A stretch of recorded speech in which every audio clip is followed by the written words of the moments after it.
What is up, everybody? Welcome back to another Codex reading. We're not going to get completely caught up today, but we are going to read quite a few. We're going to finish out the magic and religion and the creatures. So here we go. The Tranquil. This is that really weird guy we just ran into. The Tranquil are the least understood but most visible members of the Circle. Every city of respectable size boasts a Circle of Magi shop, and every one of these shops is run by a Tranquil proprietor. It's interesting. The name is a misnomer, for they are not tranquil at all. Rather, they are like inanimate objects that speak. If a table wished to sell you an enchanted penknife, it could pass as one of these people. Their eyes are expressionless, their voices monotone. Incomparable craftsmen they might be, but they are hardly the sort of mages to put ordinary folk at ease. Interesting. Now on to creatures. First we've got the Archdemon. In darkness eternal they searched for those who had goaded them on, until at least they found their prize, their god, their betrayer, the sleeping dragon Numat. Their taint twisted even the false god, and the whisperer awoke at last in pain and horror, and led them to wreak havoc upon all the nations of the world. The first blight. And the false dragon gods of the Tevinter Imperium lie buried deep within the earth, where they have been imprisoned since the Maker cast them down. No one knows what it is that drives the Darkspawn in their relentless search for the sleeping old gods. Perhaps it is instinct, as moths will fly into torch flames. Perhaps there is some remnant of desire for vengeance upon the ones who goaded the Magisters to assault heaven. Whatever the reason, when Darkspawn find one of these ancient dragons, it is immediately afflicted by the taint. It awakens twisted and corrupted, and leads the Darkspawn in a full-scale invasion of the land. A blight. Interesting. So we know where the blights kind of come from now. Deepstalker.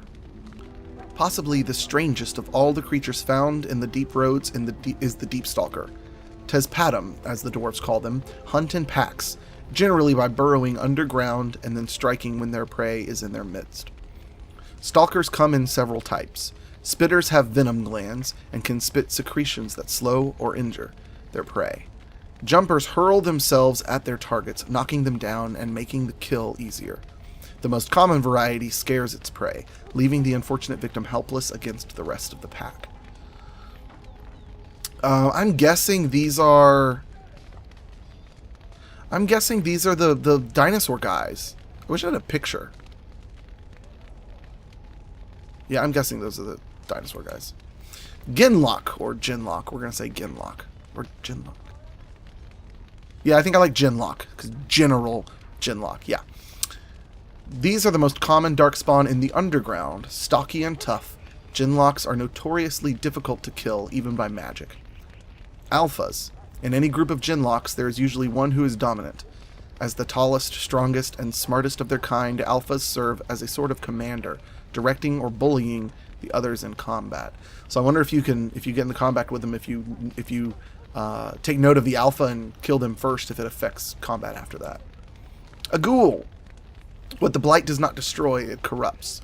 Any creature infected with the Darkspawn taint that does not have the good fortune to die outright becomes a ghoul, a twisted shadow of itself.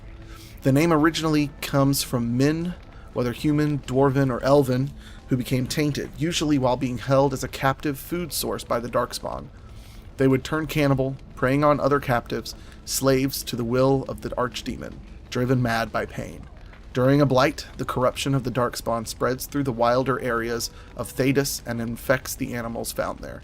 This produces grotesque, enraged bears called Bearscarn, as well as blight wolves. Fortunately, ghouls rarely survive their corruption for long. Okay. And Giant Spider.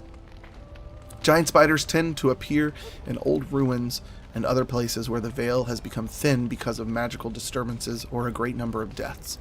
In such places, spirits and demons pass into the world of the living and attempt to take control over living beings, spiders among them. Not all scholars accept this explanation for the presence of these beasts, however. Some claim that the thinning veil allows magic to leak from the Fade tainting such creatures as these spiders to transform into larger and more potent creatures than they ever would become naturally. While such spiders are known to possess powerful poisons and the ability to fling their webs at opponents in combat, studies of them have been few, and the full range of their abilities are unknown. Okay, yes, there's some discrepancy over how the giant spider and I would imagine other creatures are actually formed. So that's it for this Codex reading. We'll see you guys next time on Thursday with another episode of Dragon Age. See you then. Bye.